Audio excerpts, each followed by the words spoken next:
The government, the administration of William Ruto is led by William Ruto, implemented by William Ruto, oversighted by William Ruto. Everything revolves around him. We're just there. Okay. And, nothing anybody can do. That is why you find out of the 22 ministers who were appointed in the first government, 13 have been shown the door, yet nothing has changed. Because they are not the problem. The problem is one, the common denominator. Because how do you explain? Deputy President removed, replaced, nothing has changed. Attorney General removed, nothing has changed. Minister for Internal Security changed, nothing has changed. Minister for Finance changed, nothing has changed. Minister for Health changed 3 times, the health system was still not working. How do you explain what is Kenya's problem? Because if the Susan Nakumisha was a problem in the Ministry of Health, when she was changed and Deborah brought, they would have been changed. Deborah has been changed and Aden Duale has been brought, nothing has changed. Yeah? Professor Ndongo was removed as Cabinet Secretary for National Treasury. John Buddy has been brought, nothing has changed. Yeah? Professor Kindiki left Interior, Kipchumba Murkomen has come, crime is even worse. All these people who have been changed, it's a game of musical chairs. But the problem is not these ministers. The problem is the president, because he does everything in this country. Those ministers have said many times, and they are very act, because they know it's the truth, but they don't want it to be said. They are mere flower girls. The president has more advisors than ministers. But the problem is the president advises the advisors on how to advise him. You know? So it's what you call a zero-sum game. You know? Nothing can change. And I want to tell you, my friend, my good brother. Yeah. I want to tell you today, and I want you to call me for another interview. Okay. Nothing will change in this country. It will get worse.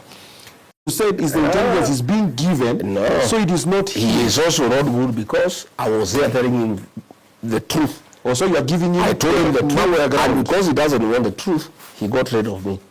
He doesn't want the truth. So got rid of you because you're going to. I told him the truth. I told him finance bill, it cannot work. I said, stop abduction, Mr. President. Stop killing young people. So issue was not like you're planning to kill him. See, the story is you're planning to kill him. You know, there are lies that he would give. How do you kill a president? That man is heavily guarded. And if I had planned to kill him, I would have been arrested and taken to prison. Sure. You know, even lying requires a bit of intelligence. you know, Mwai Kibaki, sometimes in 1988, when there was Mololongo here in the area, he was rigged. And he said even the rigging requires some bit of intelligence. Yeah. Please, William Ruto, Kipchumba Murkomen, even lying requires some little bit of intelligence. You know, don't just lie to Kenyans when they can see you are lying to them. How do you lie when you are with a visiting president? On TV, you lie to the people of Kenya, looking at them without blinking, that all the people who have been abducted have been related with their families, when you know it's a lie. You know? Do you think he knows that he's lying sometimes? No, he knows. He knows. From I think what has happened, by the way, William Ruto has lied so much that he believes in his own lies. You know, sometimes I even wonder whether his real name is William Ruto. Sometimes I have now doubt. Is he really William Ruto? Because, you know, these lies are just too much. When you go and say you talk to Cheluget, a guy who died in 2017, oh, you Cheluget, Musijali, hata nimeketi naye juzi, tumekubaliana, hii maneno ya mashamba tumeketi na ni sawa na hiyo maneno yote nimenyorosha. And the man died in 2017. You know, I can't believe it. If this government is so bad, why were you working so hard not to get impeached from the government that you are speaking harshly against? Well, because I had not been employed by the government or by William Ruto or by members of parliament. But you knew that you were only allowed to do a few things. I was employed by the people of Kenya through a vote. Only them would fire me. I needed to stay inside so that I can try to correct things from inside. But you still couldn't, because you were... No, I stopped. In my own small way, I stopped many things. Yeah, there are many things I would say no. And that is why he could not stand me. He got irritated because I was asking questions. In cabinet, I'm the only man who could say, no, this is wrong. This is not acceptable. The others were not talking? Nobody can talk. Even today, everybody is yes, sir. And that's what he wanted. William Ruto is everything. At what point did you know Mama imechemuka when you are still with him in the government? We struggled almost a year. It was very rough for that 1 year. Oh. Yeah, the whole of 2023 from October. You saw it coming, bubbling, pole. Yeah. I couldn't stand what was going on, and I kept on telling him. And he was getting very irritated. You know, very irritated. And NLS has a lot of money, but it is not used for security operations. That money is the money William Ruto is using to bribe leaders. It is the money that he used to get people to impeach me. It's the money he's using to give churches 20 million. It is the money he's using for these empowerment programs. MPs are all over giving 10 million every day. You would ask yourself, where is that money coming from? These are MPs who cannot afford that money. What has happened is that, like the other day during the supplementary 10 billion shillings was allocated to NIS, ostensibly to deal with insecurity within the region. Nothing like that. All that money, because it's not accounted, there is no way you account that money, is given to NIS, withdrawn in cash and given to William Ruto for politics. The last time he was here in the mountain, he used over 1 billion shillings. NIS has money, but that money has been directed to William Ruto. Can you verify this money? But where is the money coming from? Because I ask you, this money is given in Harambes. It's not in any budget. Or maybe he saved it. How? His salary is known. No, not salary, farming, business, other businesses. No. What farming is that? We are all in farming. What kind of farming that would generate 100 million every week? You know? If you look at the amount of money that is being spent to bribe leaders, to bribe voters, this is the money from the National Treasury, siphoned through the National Intelligence Service, and given to William Ruto for politics. And there's nothing else going on in the country, by the way. Exchequer issues are a problem. We don't collect enough money every week. So whatever money that is available is given priority to the National Intelligence Service. That money is given to William Ruto for politics. And I can tell you that is why you find pending bills are not being paid. Today, as we speak, teachers are suffering in schools. They have money for capitation has not been released. You know, teachers, the head teachers cannot pay for supplies. They are almost being auctioned.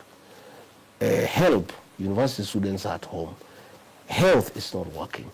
Yet, William Ruto is busy with his principal assistant and his MPs in Harambes every day, 20 million, 30 million. This is the money that is the taxpayers' money that is being channeled through the National Intelligence Service to the president, and this is the money that is being used to do politics. The president is busy making deals and making money. He has no time to verify intelligence and to find out what is happening in the country. So he is a consumer of what Haji gives him, and he likes it that way because it's easier. He gets a report, he reads and says it's okay. But you can see, you know, how embarrassing it is. When abductions started, and we told him the abductions, he asked Haji, he said there are no abductions. The president went on TV and said there are no abductions. When everybody knew abductions are taking place, and there were videos showing people being abducted, he was told by Nuruddin there are no abductions. He said, fine. He went on another day, he said, we will stop the abductions. So people asked, if you will stop them, who will you stop? It means you know they were going on. The other day, there was a president of a certain country that came, I think last week. And in one of the questions he was asked about the abductions, he said, no, everybody who was abducted has been reunited with the family, yet many people have disappeared. This president is clueless. He's so embarrassing to the country because he is here. He's the president of the country. He's supposed to be so authoritative, yet he is lying to the people of Kenya in broad daylight. And he said that all these people have been reunited with their families, yet there are so many people who are missing. There are so many others who are dead. So these ones who are dead, and I was asking, probably the dead ones, he has revived them and he reunited them with their families. And probably he has that capacity because the other day In Narok, he said he has talked to somebody who died in 2017. So probably, in the same way he talked to the guy who died in 2017, probably he has had a conversation with the Gen Zs who are killed, he has revived them and he rated them. You know, we are very embarrassed as a country. William Ruto is very persuasive. He sold us a narrative that today when we interrogate what we were doing and saying, we wonder whether we were mad, you know. Sometimes you look back to the things that you did and said, okay, and you really wonder whether you are in your right senses. But you know, some of us are very trusting. You know, we really believed this man and his narrative, and he sold it to us, you know, hook, bait, and sinker, and we bought it. And today, this country is in shit. You know, we are in a hole. Yeah, the country is almost collapsing. You know. We are in trouble with the international community. You have heard what the Americans are saying. We are in trouble with Sudan, the DRC. You know, the economy has collapsed. There's no money in people's pocket. The health system has collapsed. The education system has collapsed. Rigathi Gachagua bears a lot of blame for the situation we are in. And I'm very sorry to the people of Kenya. And I once more want to take this opportunity to apologize to the people of Kenya for the role I played in birthing the current leadership that has caused misery and desperation to the people of Kenya by reading the payslip and by making life unbearable. I bear great responsibility for the crisis we are in as a country. That you've created. And I have asked the people of Kenya to allow me to correct that situation. Okay. And I will. Okay. Together with other like-minded Kenyans and the people of Kenya, we must correct that situation. When they refused to bring it to the cabinet subcommittee that I chaired. Okay. And he said, usipeleke kwa hiyo mtu ya maneno mingi. It was taken direct to the cabinet without coming through the cabinet committee that I chaired. Okay. And he gave a direct approval without discussion, so we just regularized it in cabinet. And nobody could speak. Was it a legit deal though? No, of course not. It was pure theft of public funds. So they were actually selling the airport? Yeah, they were selling the airport just like the way they have sold Bomas of Kenya. Bomas of Kenya, somebody has been given, a fellow from Turkey has been given a lease for 99 years. You know, and they are also using government money from the tourism fund to give to the guy to improve the facility. Lease it to somebody, then use government funds and give to the guy. It's pure theft. You know, Kenya now is a criminal enterprise. In fact, State House is a scene of crime. For practical purposes. Hii ni serikali tu ya ukora na biashara. And I can tell you, in another 2 years, if things go the way they are going, there will be no country. You know? But who's a country? Oh, they'll sell everything. There's a story that the title deed for the office of the president is missing. You saw the story?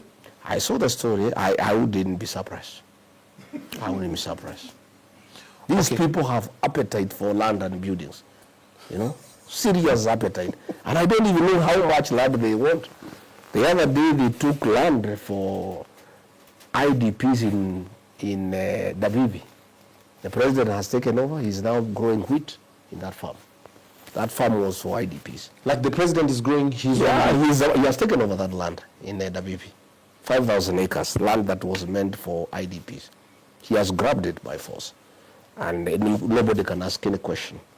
If you go to that area in Narok, the land would be 6,000 acres, where 5 people were shot dead the other day. He has taken that land. It's in public domain. We have the information. Land from his own kinsmen, the Kipsigis. He's taken that land, you know.